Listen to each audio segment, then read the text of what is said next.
G'day, Professor Joseph Drew. I've just finished my databases for the year.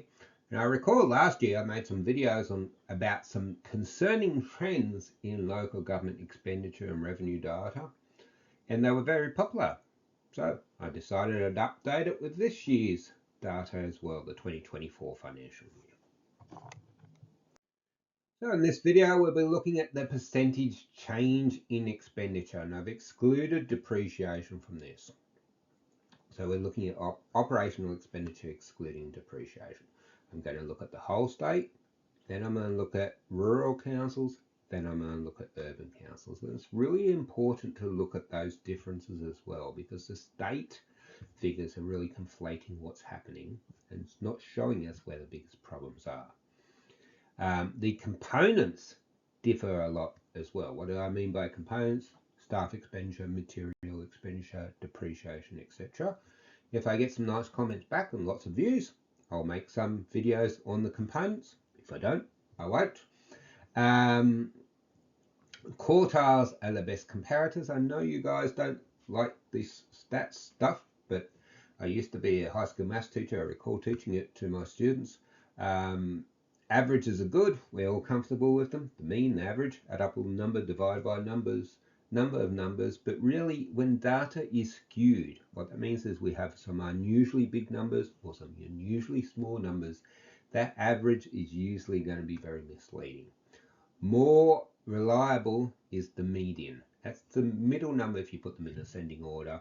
But even better, if you're trying to gauge where your particular council is, have a look at the quartiles. So quartile 1, 25% of the councils are below that. Quartile 2, the median, 50% below, 50% above.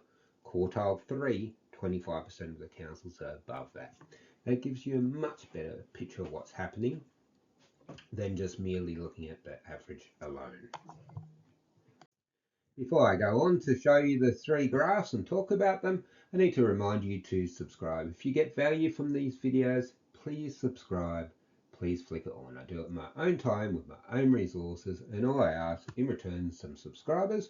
One of the problems we have as a local government sector is we don't have enough good, reliable information. There's some very unreliable information out there.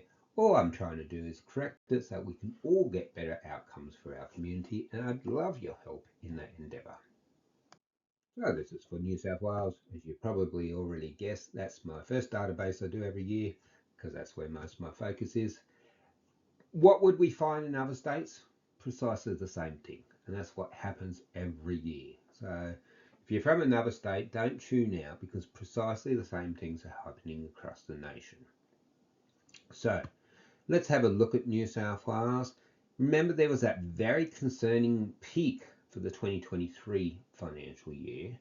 And I said that if that keeps up, we've got some serious problems. Well, I'm relieved to say that hasn't kept up. We've reduced from that peak, but we haven't reduced enough. So if you look at the long-term sort of trend there for either the average or the median, it's just a little bit under 5%. The light blue or the orange lines there. Yeah. What happened in 2023? All of a sudden it jumped up closer to 15%, which is just not sustainable. In 2024, it's bumped down a bit to around the 7-8%, but it's still way above the long run trend. And that's a problem. If we've established a new trend of much higher operating expenditure, and we haven't matched that with much higher operating revenue, we will come a cropper. It's just inevitable. It's the way the arithmetic works out.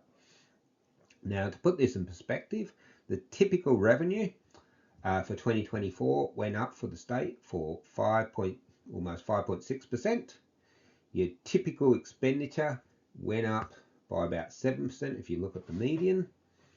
But that doesn't tell the whole story, as I said. Urban and rural councils had very different outcomes, so you need to look at the next two slides.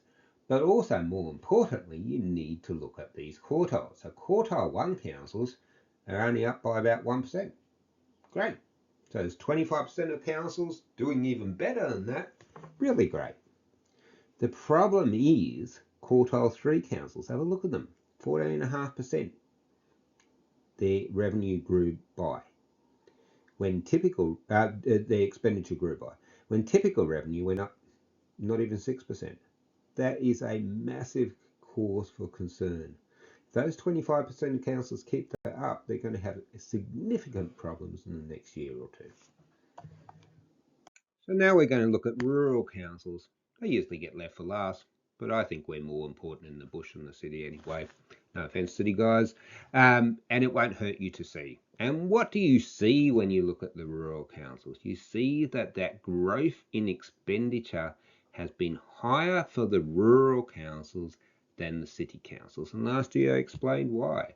If you're in a high inflationary environment, particularly when it's been driven by energy and fuel inflation, it's going to hit the councils in the bush harder.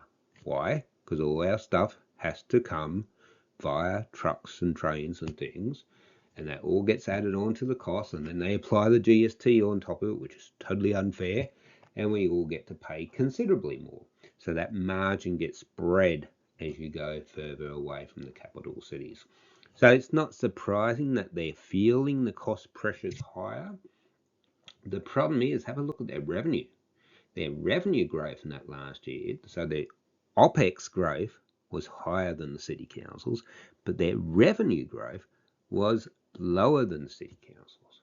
So the rural councils, which is where most of the problems are, that and the growth fringe, the problems are getting bigger. They're in a real sustainability crunch.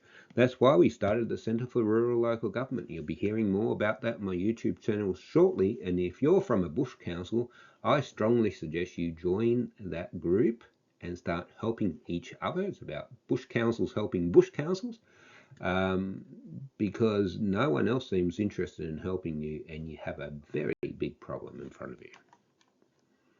So now we look at urban councils, and it will come as no surprise given the last two slides that the growth in OPEX hasn't been as high for urban councils as the rural councils, but it's still well above long run trends, and that's still extremely problematic and will lead to a financial sustainability crunch. It has to, that's just arithmetic. I'm not being alarmist here. It's just the way the numbers are going to work, guys. If your operational expenditure is growing far faster than your revenue, you've got a problem. And you can see also, and that leads me to my next point, that it's still higher than revenue. It's not terribly higher than revenue for 50% of your councils, if you look at that median line, but you look at those Q3 councils, they're still sitting around the 12.5% mark increase in OPEX. Yet the typical revenue only increased 6.3% roughly. Okay, so it's interesting that the revenue for urban councils is growing faster. It's part of that could be that population factor in the rate caps. That certainly would help. Part of it is the different revenue sources that urban councils have available to them that the rural councils just don't. And part of it is because we're still not doing grants according to the intent of the legislation. We're being guided by population and size and the length of sealed roads, as if unsealed roads are a choice, and that's always going to favour the urban councils. Look, I hope you found all this very useful. If you had, as I say, do me a favour, subscribe, flick it on, have a good think about it, have a good think about where your council is in relation to these lines, and have a good think about how you're going to be sustainable if your operating expenditure continues to increase far faster than long run trends and far faster than your increase in operating revenue. Thank you very much for your time. Goodbye.